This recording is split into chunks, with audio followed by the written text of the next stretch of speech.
जय मसीह की दोस्तों, अगर पवित्र भूमि की यात्रा अगर आपको करनी है तो हमें जरूर संपर्क कीजिए, क्योंकि हम आपके लिए एक बेहतर सुझाव है। अगर आप चाहते हो कि आपको पवित्र भूमि की यात्रा जिंदगी में एक बार तभी करनी है तो हमारे साथ जरूर आए। हमारे साथ बहुत ही अनुभवी इज़राइल के गाइड होते हैं। साथ में मैं अविनाश आपके साथ हूँ, जो आपको हर एक वहाँ की बारकाई हम चाहते हैं कि आप उसको समझे, आप उसको महसूस करें और वही अनुभव आपको दे जो 2000 साल पहले जब हमारे यीशु मसीह थे वहाँ पर। हम चाहते हैं कि बाइबल के गूंज, बाइबल के रहस्य आपको प्रकट करें। हमारे साथ अनुभवी शिक्षक होते हैं और साथ में मैं भी हूँ। हम दिन ब दिन इज़राइल के बारे में पढ़ रहे हैं, समझ रहे हैं, बाइबल का अध्ययन कर रहे हैं, लोगों को और समझ आए इज़राइल के बारे में, उस जगह के बारे में, और लोग अनुभव कर सके। तो हमारे सारे आप वीडियो देखिए।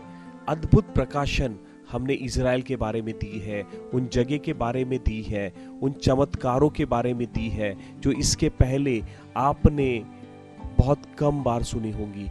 ये सारे प्रकाशन पवित्र आत्मा हमें प्रकट कर रहा है और पवित्र आत्मा हमें लीड कर रहा है। हमारे साथ जो भी लोग आते हैं तो वो एक वही अनुभव करते हैं, वही आत्मा में वो चलते हैं। तो हम चाहते हैं क्या जो लोग एक सिर्फ ट्रिप नहीं लेकिन एक ऐसा अनुभव अपनी जिंदगी में, हर एक मसीह का एक सपना होता है कि उस पवित्र भूमि की यात्रा करे। तो हम चाहते हैं क्या प्रभु हमारी इस सेवकाई को और इस्तेमाल करे उस यात्रा के लिए। तो हमारे साथ चलिए, अनुभव लीजिए, प्रभु आपको आशीष दे।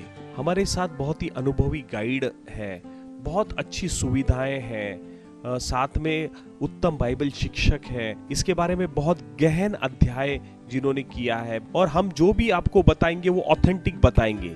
जो भी कहीं पर से यही वही से कोई गलत बातें, गलत शिक्षा हम बिल्कुल नहीं देंगे। दोस्तों, आज मेरे पैर उस पवित्र जमीन पर हैं जहां इतिहास और स्वर्ग एक दूसरे में घुल गए हैं। यह है माउंट ऑफ बेटिट्यूड्स, या हिंदी में कहते हैं धन्य वचन की पहाड़ी। चारों तरफ देखिए, नीचे फैली हुई गालील की झील, सी ऑफ गैलिली, जिसे बाइबल में बार बार हम सुनते हैं कि यीशु मसीह इसी झील में चले फिरे। यही वो झील है। पानी इतना नीला, इतना शांत, जैसे परमेश्वर ने खुद अपनी उंगली से लहरें बनाई हो। दूर दूर तक गोलन हाइट्स की चट्टान खड़ी है। हरे भरे पहाड़ झील को गले लगा रहे हैं। बाई तरफ कफरनहूम के खंडर दिख रहे हैं जहां यीशु ने बहुत सारे चमत्कार किए। दाई तरफ तबका की घाटी, जहां 5 रोटियां और 2 मछली से हजारों का पेट भर गया था। और सामने गेनसारेट के मैदान, हरा भरा फलदार बागों से भरा, जैसे परमेश्वर ने यहाँ अपनी कृपा बरसाई हो। वसंत में तो ये जगह जादुई हो जाती है। जंगली फूल खिलते हैं, हरी घास लहराती है, हवा में खुशबू फैल जाती है। यहाँ खड़े होकर लगता है जैसे समय रुक गया हो। हवा धीरे धीरे बह रही है। झील की लहरें चुपचाप किनारे से बातें कर रही हैं। ये पहाड़ी इतनी शांत, इतनी एकांत, कोई शोर नहीं, सिर्फ परमेश्वर की मौजूदगी।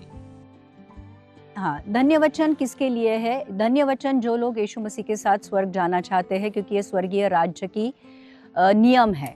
तो ये, अगर हम ये नियमों को पृथ्वी पर रहकर उसका पालन करेंगे तो ही स्वर्ग के राज्य में प्रवेश करेंगे। इसलिए है, ध्यान रख, धन्य है वे जो मन के दीन है, क्योंकि स्वर्ग का राज्य उन्हीं का है।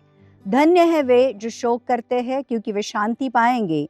धन्य है वे जो नम्र है, क्योंकि वो पृथ्वी के अधिकारी होंगे। धन्य है वे जो धार्मिकता के भूखे और प्यासे हैं, क्योंकि वे तृप्त किए जाएंगे। धन्य है वे जो दयावंत है, क्योंकि उन पर दया की जाएगी। धन्य है वे जिनके मन शुद्ध है, क्योंकि वे परमेश्वर को देखेंगे। धन्य है वे जो मेल करने वाले हैं, क्योंकि वे परमेश्वर के पुत्र कहलाएंगे। धन्य है वे जो धार्मिकता के कारण सताए जाएंगे, क्योंकि स्वर्ग का राज्य उन्हीं का है। आमीन। सो ये जो पहाड़ी वचन है, बेसिकली यीशु मसीह ने ये उनके लिए कहा है कि अगर आप यीशु मसीह के साथ स्वर्ग के राज्य में प्रवेश करना चाहते हो तो आपका स्वभाव इस दुनिया में कैसा होना चाहिए। तो पहला लिखा है कि धन्य है वो मन के दीन है। मन के दीन है, पैसे से दीन नहीं। दीनता का मतलब होता है आपके अंदर इतनी गरीबी होनी चाहिए कि प्रभु तेरे अलावा मुझे कोई बचा नहीं सकता है, ये विचार आना चाहिए। दीनता वो है, गरीबी वो है कि प्रभु तू सहायता करेगा तो ही मैं बच सकता हूँ। तो मन की दीनता जिनके अंदर है वे स्वर्ग का राज्य पाएंगे। ध्यान रखना, जब तक आपको नम्र होना नहीं आएगा तब तक स्वर्ग के राज्य में नहीं पाओगे। धन्य है वे जो शोक करते हैं। शोक किस बात के लिए? पापों के लिए शोक, है ना, बाकी बातों के लिए नहीं कि इसने ये किया उसने वो किया, नहीं। जो लोग मन में अपने पापों के प्रति शोकित है कि मैंने पाप किया है प्रभु और मुझे तेरी जरूरत है, वो लोग शांति पाएंगे। धन्य है वे जो नम्र है क्योंकि वो पृथ्वी के अधिकारी होंगे। देखो, पहला स्वभाव यीशु मसीह का ये था कि वो नम्र था, क्योंकि इतना नम्र था कि क्रूस वाली मृत्यु भी उसने सह ली। तो जो स्वर्ग के राज्य में प्रवेश करना चाहते हैं उनके अंदर नम्रता होनी चाहिए, और नम्रता नहीं है, भूल जाओ, पृथ्वी के अधिकारी कभी नहीं बनोगे। और पृथ्वी के अधिकारी अब नहीं बनेंगे, जब यीशु मसीह का मिलेनियम वाला राज्य आएगा या फिर यीशु मसीह का जो नई स्वर्ग नई पृथ्वी वाला राज्य आएगा उसमें हम अधिकारी बनेंगे, अभी नहीं। ध्यान रखना। तो नम्र है, पृथ्वी के अधिकारी होंगे। धन्य है जो धार्मिकता के भूखे और प्यासे। आज हमारी भूख और प्यास किसके लिए? पैसा, प्रॉपर्टी, धन, संपत्ति, ज्ञान, इसके लिए, या फिर परमेश्वर का वचन कहता है धार्मिकता के प्यासे, है ना, पवित्रता के प्यासे, पवित्र वचन के प्यासे, पवित्र आत्मा के प्यासे। अगर आज हम पवित्र चीजों के लिए प्यासे हैं तो परमेश्वर का वचन ये कहता है कि तुम तृप्त किए जाओगे। धन्य है जो दयावंत है क्योंकि उन पर दया की जाएगी। अगर आज परमेश्वर ने हमारे ऊपर दया की है और अगर हम दूसरों के ऊपर दया करेंगे तो ही हमारे ऊपर दया की जाएगी। दिया करो तो दिया जाएगा। ध्यान रखना, अगर हम दूसरों को दया नहीं करेंगे तो हमारे ऊपर भी परमेश्वर दया नहीं करेगा। धन्य है जो मन के शुद्ध है क्योंकि वो परमेश्वर को देखेंगे। भूल जाओ, अगर आपके मन में कपट है, गुस्सा है, ये है, वो है, पाप है, परमेश्वर को देख नहीं पाओगे। मन के शुद्ध ही परमेश्वर को देख पाएंगे, और इसलिए हमारे हृदय को शुद्ध रखना बहुत ज़रूरी है। और इसलिए हृदय का इस्तेमाल परमेश्वर के वचन और आत्मा के रखने के लिए करो, बाकी चीज़ों को कचरा निकाल दो। मन के शुद्ध है वही परमेश्वर को देखेंगे। इसलिए नथनिएल जब ही आया था तो परमेश्वर ने कहा कि ये सच्चा है, और वो परमेश्वर को देख पाया। तो प्रियो, धन्य है वो जो मन के शुद्ध है क्योंकि वो परमेश्वर को देखेंगे। धन्य है जो मेल करने वाले हैं क्योंकि वो परमेश्वर के पुत्र कहलाएंगे। मेल करना मतलब एक दूसरे से प्रेम करना, एक दूसरे की सहायता करता। इसलिए दूसरी जो आज्ञा दी थी वो ये थी कि अपने पड़ोसी से अपने जैसा प्रेम कर। देखो, हम कहते प्रभु मैं तुझसे प्यार करता हूँ, लेकिन मेल नहीं करते हैं, एक दूसरे के साथ शांति नहीं बनाए रखते हैं और ना ही एक दूसरे से प्रेम करते हैं। अगर ये क्वालिटी नहीं है, आप परमेश्वर के पुत्र कभी नहीं कहलाओगे। तो शांति प्रस्थापित करने वाले लोग परमेश्वर के पुत्र कहलाएंगे। और आखिरी, धन्य है जो धार्मिकता के लिए सताए जाते हैं क्योंकि स्वर्ग का राज्य उन्हीं का है। परमेश्वर का वचन कहता है इस दुनिया में तुम्हें क्लेश होंगे, तकलीफ होगी, लेकिन धीरज धरो, मैंने दुनिया को जीत लिया है। जो मसीह जीवन है।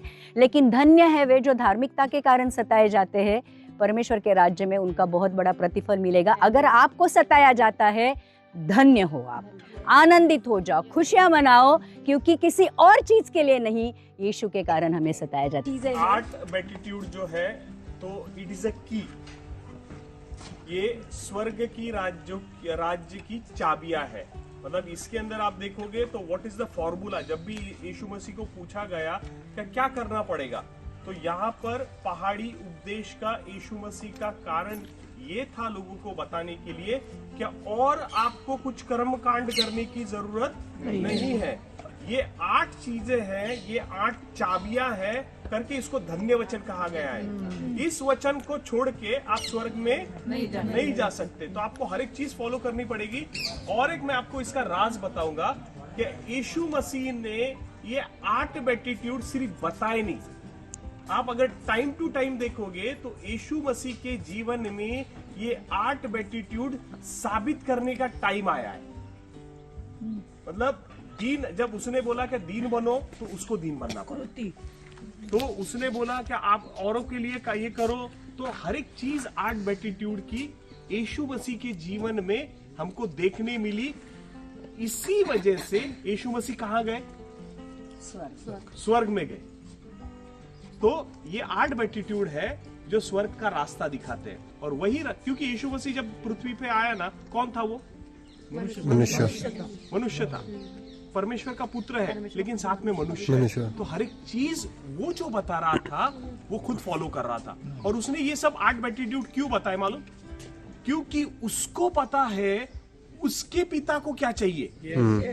वो जहां से आया तो उस जगह पे उसको मालूम था। अभी मान लो हम इजराइल आने वाले, तो जो इजराइल आके गया है उसको मालूम है यहाँ पर क्या क्या लगने वाला है। बराबर। तो इसलिए स्वर्ग का रास्ता दुनिया में सिर्फ एक ही बता सकता है। कौन?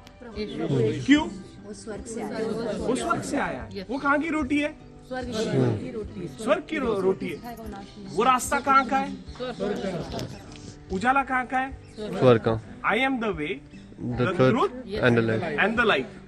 मार्ग, सत्य, जीवन मैं हूँ। वही रोटी स्वर्ग से उतरी है, वही रास्ता है। इसलिए उसने वहां जाने के लिए हमको ये 8 कुंजियां दी है, क्योंकि उसको पता है उसके पिता को क्या चाहिए। Because of the